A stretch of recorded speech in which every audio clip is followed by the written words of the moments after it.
বিসমিল্লাহির রহমানির রহিম। আসসালামু আলাইকুম। জনতার রান্নাঘর থেকে সবাইকে জানাচ্ছি শুভেচ্ছা। আশা করি সবাই ভালো আছেন। আজকে যে রেসিপিটি করব সেটা একটা মিষ্টি বিস্কিট করব, আর ফ্রেশভাবে বাসা কীভাবে করতে হয় সেটাই আজকে আপনাদের আমি দেখাবো। সেজন্য এখানে আমি একটা মিক্সিং বোল নিয়ে নিয়েছি। এখানে একটা ডিম দিচ্ছি, আর একটু লবণ দিয়ে দিচ্ছি স্বাদ মতো। একটা হ্যান্ড উইক্স যেটা আমি ডিমটাকে বিট করে নিব।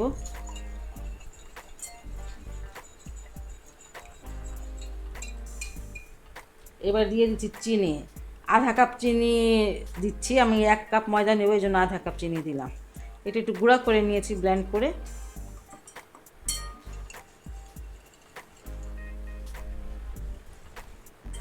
তেলটাও আধা কাপ আছে মেজারমেন্ট কাপে। খুব ভালো করে মিশিয়ে নিতে হবে।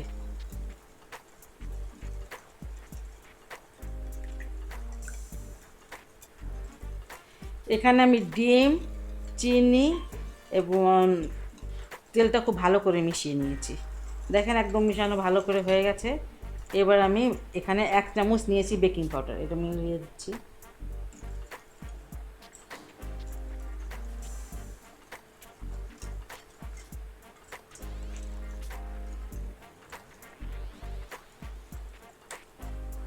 আমি খুব ভালো করে সব কিছু মিশিয়ে নিয়েছি। এবার দিয়ে দিব ময়দা। 1 কাপ নিয়েছি ময়দা, অল্প অল্প করে দিব।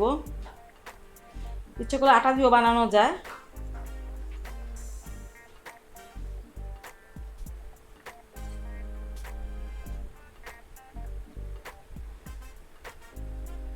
আর একটু দিয়ে দিলাম।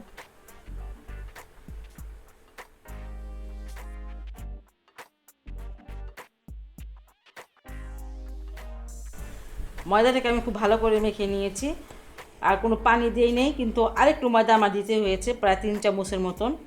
অল্প আর কিছুটা ময়দা দিয়েছি। আর আপনি বুঝবেন যে একটা ডিম মানে এই পরিমাণে যদি বানান বা বেশি বানালে বেশি দিতে হবে। কতটুকু ময়দা লাগে সেটা আপনারা বুঝতে পারবেন। একটু যদি পাতলা হয় একটু ময়দা দিয়ে নেবেন,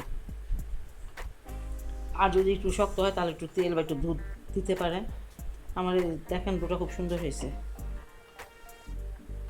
এবার একটু 5 মিনিটের মতো রেস্টে রাখবো, তারপরে বিস্কিটগুলো বানিয়ে নিব।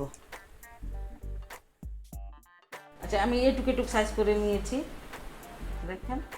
আর আপনারা যদি ময়দাটাকে খুব ভালো করে মানে মথে নেন তাহলে কিন্তু কোনো ফাটবেও না, মানে অনেক সুন্দর হবে। যে হাতে একটু মানে গোল করে হাতে একটু চাপ দিলাম, দিয়ে এটা যে ডিজাইন করতেছি, এটা আমার ঘরে ছিল। এটা কোন কাজে কিনেছিলাম মনে নেই আমার ঠিক।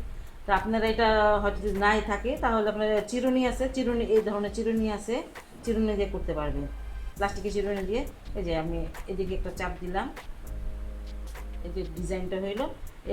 আবার যেখান থেকে শুরু করছিল এই যে হইলো। হ্যাঁ, এবার এটা ধরে এইভাবে, আর এইভাবে খুব সহজে হয়ে যায়, দেখতেও মাশাআল্লাহ ভালো দেখা যায়। যেগুলো আমি বানিয়েছি আরেকটা দেখাচ্ছি আপনাদের। এই যে ময়দাটাকে একটু গোল করে নেবেন, ভালো করে মথে নিলে কোনো ফাটে না, খুব সুন্দর হয়ে যায়। আর কোনো পানি দিবেন না, আমি যেভাবে দেখিয়েছি ঠিক সেইভাবে করবেন। এই যে হাতটা দিয়ে একটু চাপ দিয়ে দিলাম, দিয়ে তখন তো এইভাবে করেছি, ঠিক আছে না? এখন আমি কিন্তু এইভাবে করবো, খারাপভাবে করব। এই ধরনের চিরুনি পাওয়া যায়, চিরুনি দিয়ে করতে পারেন। চিরুনি দিয়ে এমনই হয়, সুন্দরই হয়।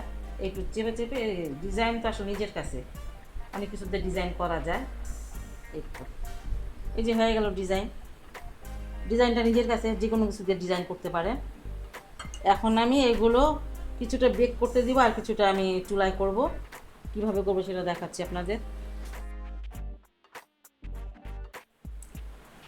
আমি একটা বিস্কিটের ট্রে নিয়ে নিয়েছি, এটাতে আমি একটু তেল ব্রাশ করে দিচ্ছি। এটা আমি চুলায় করব।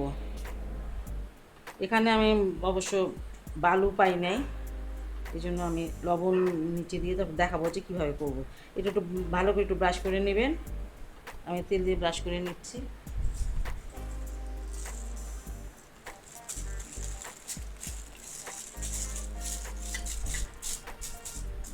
একটা বাটার পেপার নিয়ে নিচ্ছি, আর বাটার পেপার যদি না থাকে এমনি কাগজ দিয়েও করা যায়, কোনো সমস্যা নেই। এই যে একটুখানি করে নিলাম, এটা আমি চুলায় করব। আর এগুলো উঠিয়ে উঠিয়ে এইভাবে রেখে দেবো। একটু ফাঁকা ফাঁকা করে রাখতে হবে, ফাঁকা করে না রাখলে সমস্যা, মানে এটা ফুলে একটু বড়ো হয়ে যাবে, তখন লেগে যাবে। বাস এটা আমি চুলায় করব। এই যে ওভেনের একটা ট্রে নিয়ে নিয়েছি, এটা ওভেনে করব। এটাও নিচে তেল ব্রাশ করে নিয়েছি, একটা পেপার দিয়ে নিয়েছি, এখন তেলটা ব্রাশ করে দিচ্ছি। এটা এই জন্য যাতে ভেঙে না যায় উঠানোর সময়। এমনিতেও এটা তেল ব্রাশ করে পেপার ছাড়াও করা যায়। আমি আপনাদের দেখাবো, ভালো দেখা না গেলে তো ভালো লাগবে না আমার। এই যেটা দিয়ে দিচ্ছি।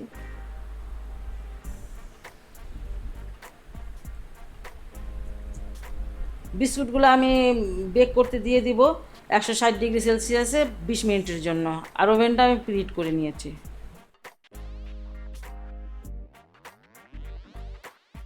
চুলায় বেক করার জন্য এখানে আমি একটা ফ্রাই প্যান নিয়েছি, আর এটাতে দিয়ে দিলাম আধা কেজি লবণ, আর একটা স্ট্যান্ড দিয়েছি। এখন আমি এটা ঢেকে দিব, পুরাটা হাই হিটে থাকবে।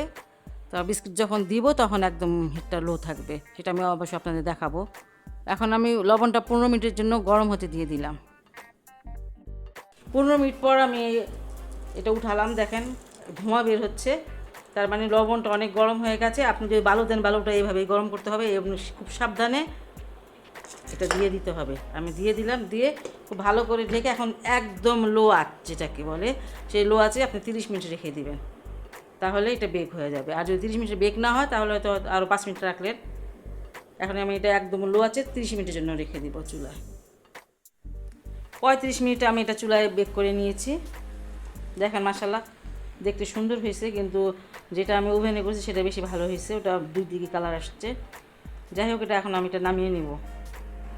বিস্কিটগুলো আমি এটা চুলায় বেক করে নিয়েছি 35 মিনিট। দেখেন দুই দিকটা অনেক সুন্দর হয়েছে, আর আমি একটুখানি উল্টিয়ে দিয়েছিলাম, এই জন্য যে উপরটা কালার কম আসে চুলায় করলে। আর আপনার আসলে তেলেও ভাজতে পারবে ইচ্ছা করলে, এটা 3ভাবে করা যায়।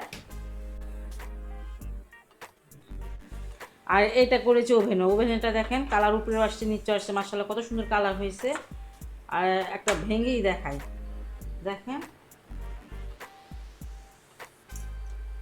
যেমন কিনা বিস্কুট তেমনই মানে হয়েছে আল্লাহর রহমতে।